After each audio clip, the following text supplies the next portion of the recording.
Emily, how's Mom doing? Is she holding up okay? Thanks for checking in. She looked a little worn out today, but she ate fine, so nothing major. I see, thanks. I've been swamped. Barely have time to swing by. So I kind of end up dumping it all on you. You're seriously saving me here. Keep looking after her, okay? No worries. I'm helping out without pushing myself too hard. Today we put on her favorite radio show and chilled with some tea. Classic you, Emily. Mom must have been all smiles. You're a total lifesaver. Thank you for saying that. What matters most is just making that time with her count. Yeah, that's a relief. Oh, speaking of, she called me the other day. She was like, when are you coming over again? I'd love to, but between work and home stuff, I'm stuck. Honestly, maybe I'd do better if I were there, but yeah, not happening right now. Margaret is super chill most of the time, and I can handle whatever pops up. Today I checked her temp and meds, and she was all smiles. Oh, that's awesome. Thanks, Emily. Oh, and didn't she ask you yesterday to tidy up the room too? She randomly comes up with stuff like that, so it's kind of a handful, huh? Yeah, but I just handle what I can. I'm not overdoing it, so it's cool. Oh, that's solid. Just keep having fun with her, alright? I'll hit you up right away if anything changes. Emily, I'm glad we got to go for a walk today. The air felt so nice. Yeah, your steps were steady, your face looked healthy, and honestly, you looked like you were having a good time. The flowers we saw along the way were pretty too. Oh, that little white one, right? I wonder what it's called. I can check the book later if you like. By the way, Karen called me again, going on about cleaning, shopping, all that stuff. Again? So typical of her. She's like, I'll just leave everything to Emily. Totally fine dumping it all, even though she doesn't lift a finger. Don't worry, I'll handle things and I'll make sure to go at your pace. Seriously, Karen is something else. We're here every single day. She could at least stop by once in a while. But no, she's always busy with trips and dinners with friends. I guess she lets her easygoing side shine through because you guys are family. Maybe. Guess you're right. Emily, I'm really grateful you're here. Lately, I felt so much calmer. That means a lot to me. I enjoy spending time with you too, and when you smile more, it lifts me up too. Not that I'd ever say this to Karen's face, but because you're taking care of things so well, I can actually feel at ease. Just don't push yourself too hard, okay? Thank you. I'm not overdoing it, and if something comes up, I'll reach out right away. How about we sit back with some more tea and just relax? Yeah, let's do that. I want to hear more about our walk. Hey, Emily. Sorry for the late reply. I haven't been able to reach out. Oh, hey Karen. I'm just glad I finally got a hold of you. I was worried something had happened. Emily, my bad. I did see your message yesterday, but I just couldn't reply right away. Actually, I'm in the middle of that Florida trip I've been in forever. The beach is gorgeous, the food's amazing. I totally lost track of time. No worries. If you're traveling, it makes sense you couldn't answer right away. Still, this really threw me for a loop.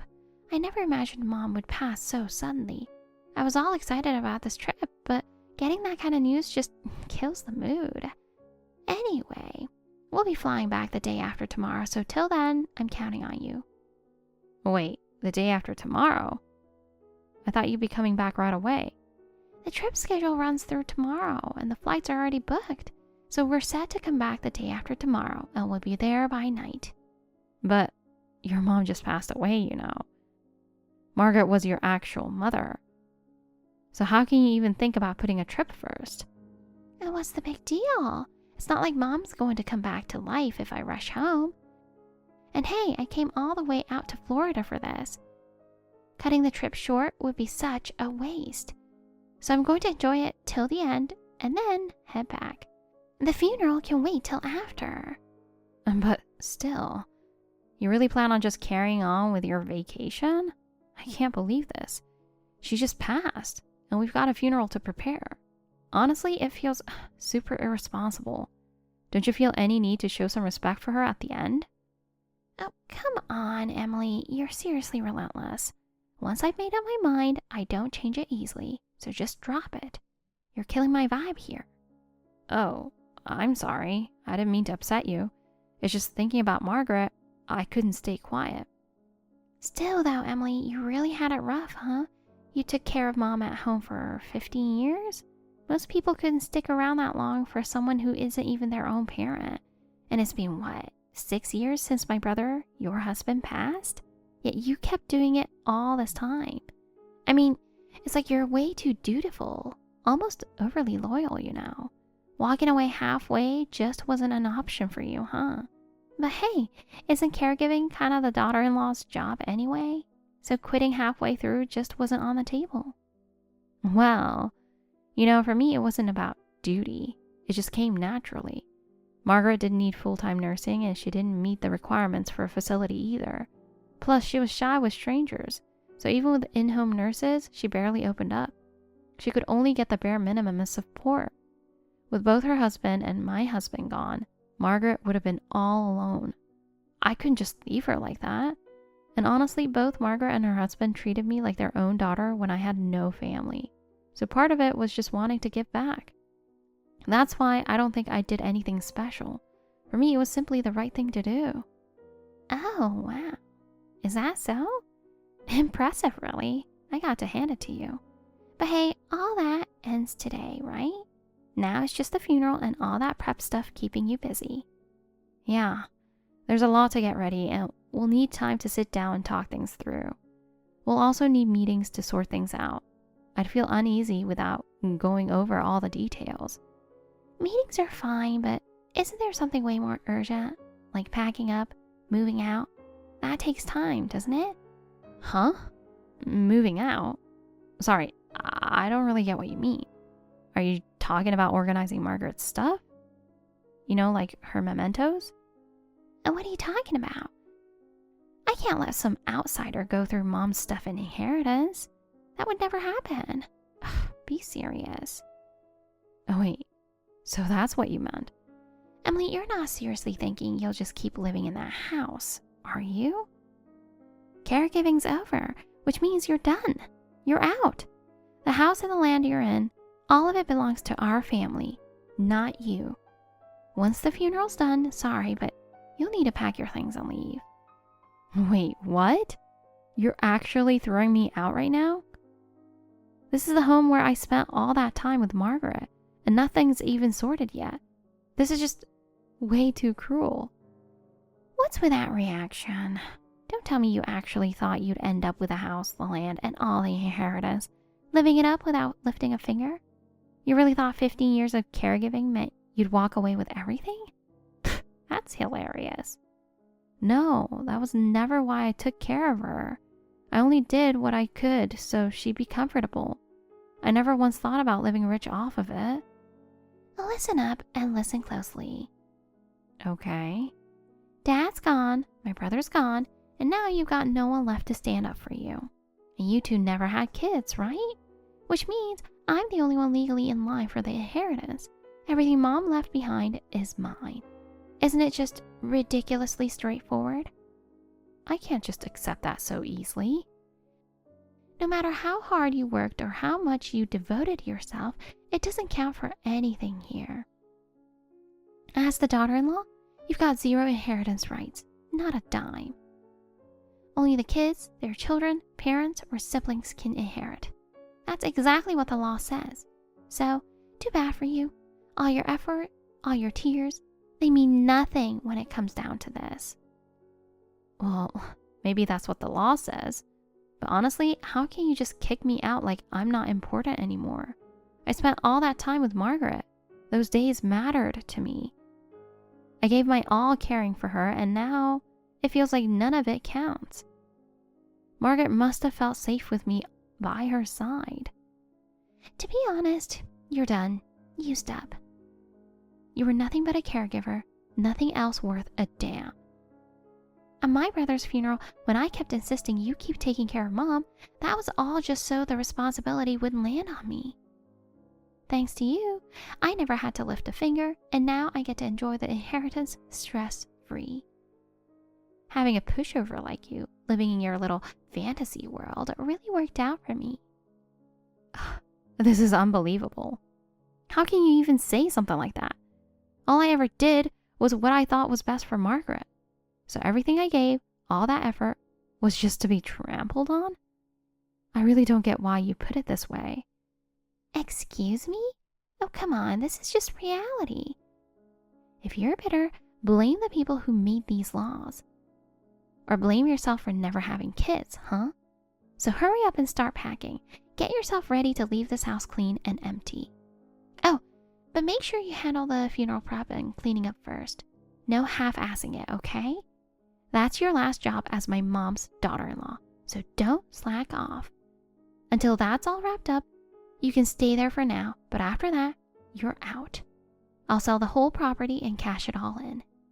You're even planning to sell this house? Do you have no heart at all? This is the home your mom lived in for decades, and you just turn it into cash? How can you do something like that? For our family, this place isn't just an asset, it's full of memories. To throw it away like that? How can you say it so easily?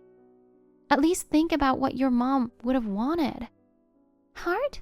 Oh, please. That doesn't get you anywhere. Just look at you right now. You don't have to go that far. I really did give it everything I had. Ah, well, great for me. The $750,000 inheritance is all mine. What? All of it? Really? Finally, I get to do whatever I want. Maybe I'll go on some luxury trip abroad. Who knows? But when I think about what Margaret would have wanted, it just breaks my heart. Oh, I can totally go all out shopping too. Maybe some fancy lunches while I'm at it. Wait, are you really just going to spend it all on yourself like that? Anyway, see you at the funeral. Make sure everything's cleaned up by then. Hey, Karen, can I talk to you for a second? Sorry to bother you on your trip, but there's something I need to say. What now? I'm busy. Come on, hurry it up. It won't take long. Can you just hear me out for a minute? Fine, but keep it short. It's something I really have to tell you. Come on, what is it? We were just about to head to the beach. So what is this about? Why all of a sudden? Can't it wait until I get back tomorrow? I'm really sorry, but this can't wait. I have to tell you today. Is it really that urgent? Yes. I think if it's delayed, it could cause problems. I wanted to tell you in person, but... I see. All right. So what is it? Well, while I was making arrangements for Margaret's funeral today, an attorney suddenly showed up at the house. Huh? An attorney? Why? What does a lawyer have to do with a funeral? Did something go wrong? That's what I thought at first too, but no, that wasn't it. It turns out Margaret had left a will, and the lawyer came to deliver the contents to us. What? I had no idea Mom had given something like that to a lawyer. I didn't know either, but apparently she officially had it filed at his law office. She never mentioned that once. Since when did she even do that? I don't know all the details, but the attorney was the same one who handled things when your father and my husband passed. So maybe it's been kept there ever since. Oh, I see. So what did the will actually say? The contents, honestly, I'm still shaken up myself, but I thought I should tell you right away. This is kind of freaking me out. Wait, does this actually affect me too?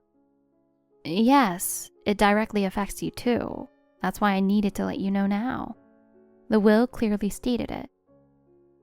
To sum it up, all of Margaret's assets would be left to me, her daughter-in-law. What? What the hell are you talking about? That's a joke, right? No, it's real. The money, the property, this house, and the land, even her savings. Everything was written to be passed down to me. So, legally speaking, I'm officially recognized as the one who inherits her estate. What? That's insane. That doesn't make any sense. Daughters-in-law don't have inheritance rights. Normally, no. But through what's called a bequest, the law allows someone to leave assets to anyone they choose, even if they're not blood relatives. If there's a valid will, what's written in it takes top priority, which means I do have the right to inherit. No way! That has to be fake. There's no way I'm buying this. No, it's not fake. The attorney already confirmed everything. The will was drawn up as a notarized document with official seals and witnesses. There's nothing invalid about it. I just can't believe it. There's no way Mom would go behind my back and do something like this. I'm sure she had her reasons. Even for me, this isn't easy to process. Why would it be this way? I'm her daughter. So how does everything go to the daughter-in-law? I can't accept that. There's no way my own mother's entire estate goes to an outsider. The will spelled out her feelings very clearly. She wrote that while her daughter Yu rarely came home, barely helped, and kept asking for money while running around, all the responsibility of care fell completely on me, her daughter-in-law. Margaret always felt lonely because of that. What? That's just your twisted interpretation. There's no way Mom thought that. No, those aren't my words.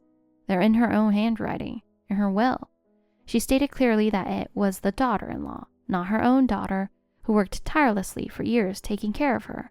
That's why she made it clear she wanted to leave everything to me. What did you just say? There's no way something like that should even be allowed. I can't believe the nerve of you, acting so smug just because you're the daughter-in-law. Besides, all that caregiving, you just did it on your own, didn't you? It wasn't just on my own. It was what Margaret wanted. I even cut back on work so I could be with her almost every single day. I cooked her meals, helped her with her baths, took her to see the doctor, and even stayed up with her at night. While you only showed up a few times a year, Margaret's words of thank you were what kept me going. But still, there's no way you get everything. I won't accept that. Wait, what about my reserved share? Even with a will, I still have the right to do that, don't I? At least half of it should still be mine. The attorney already explained about that. But remember, you were getting monthly allowance money from Margaret, weren't you? And when you built your house, she helped pay the down payment too. By law, those lifetime gifts get subtracted from your reserved portion. What the hell? Those are normal things between parent and child. Counting that against me is totally unfair. It's not unfair. It's what the law says. Plus, I covered a huge amount myself for Margaret's medical bills, supplies, and travel costs. She understood all of that, and she made sure to include it clearly in her will. Fine then. I'll call it $375,000 as payment for your caregiving. But the rest of the inheritance, I won't back down. Half of it is rightfully mine. I understand how you feel, but that's just emotion talking. In the end, it comes down to the law and what Margaret wanted. After subtracting the lifetime gifts, the amount you can actually receive is about $75,000. What? Hold on, you can't be serious. Yes, that's the official calculation. The tax accountant gave me the same explanation. Unbelievable. You're saying I only get that tiny amount? How is that even possible? I'm the one who took care of Mom. Excuse me, but most of the caregiving was done by me, wasn't it? Well, I have my own reasons. But still, only $75,000 left for me? How does that make any sense? I know it's a shock, but legally, I'm entitled to receive the remaining $675,000 in assets, including the house and land. This is ridiculous. It's way too unfair. Why should some outsider like you get more of my mother's inheritance than I do? You're basically robbing me of my own family's money. Give it back. Robbing you? Please don't accuse me like that. This is all completely legitimate and legal. Then just renounce it. If you're really in the same position as an heir, you can give it up, right? No, I won't give it up. If I handed everything over to you, you just waste it all on yourself. What? Are you calling me a reckless spender? I'm only stating the facts. I plan to use the inheritance for Mom's funeral and memorial services. I can't hand over something so important to someone selfish and reckless with money. What's your problem? Why does the inheritance go to you and not me? You're just a daughter-in-law, basically a stranger. How can you end up with my family's estate? Mom treated you better than me, spoiled you, and now you think you're somebody? And on top of that, you're stealing my money right out from under me. What the hell is this? It's because Margaret trusted me more than anyone else. Listen to me. I'll never accept this. It's outrageous. It's unfair. I understand how you feel, but this is a legal process, and it's final. There's no way to overturn it. So instead of fighting it, I ask you to calmly accept the reality. Now, I have a meeting to attend regarding the funeral arrangements, so if you'll excuse me. A few months have passed since then, and I've slowly gotten back to a calmer life. Thanks to the help of my relatives, Margaret's funeral went smoothly, and I was able to say a proper goodbye. At the funeral, Karen caused a scene about the inheritance, but because my relatives firmly stood by me, it never turned into a bigger problem. After hearing the attorney's explanation and confirming that the will was officially valid, it became clear that I was legally entitled to inherit. Karen stormed off, saying she'd claim her reserved portion, but after that, she never reached out again, and in the end, I received about $675,000. I've been using that money for memorials for Margaret, her husband, and my husband, as well as for maintaining the house and covering living expenses. Because of that, I've been able to enjoy quiet time on my own, reading, taking walks, and meeting up with friends more freely. Looking back, when Karen said she wasn't loved, it was just her imagination. In reality, she had received about $160,000 in support, so clearly, it wasn't like Margaret didn't care for her. Now, in my everyday life, I also take time to reflect on Margaret's memory, and I've been carrying on her favorite hobbies and routines. Every time I think about her, I recall her sweet words and soft smile, and it fills me with warmth. I've also been able to clean and organize the house at my own pace, and I feel like it's become a more comfortable place to live. I've strengthened my relationships with friends and neighbors too, and it's given me peace of mind. Looking back, all the drama and selfishness from Karen is something I can now accept calmly, without being shaken the way I once was. I hope that someday she'll realize the truth and feel some regret. But for now, I finally found my own sense of peace. From here on out, I just want to cherish calm and steady days, and keep building more moments where I can smile in peace, carrying the memories of Margaret and my family in my heart. Thank you for watching. Please rate the video and subscribe to our channel. See you in the next video.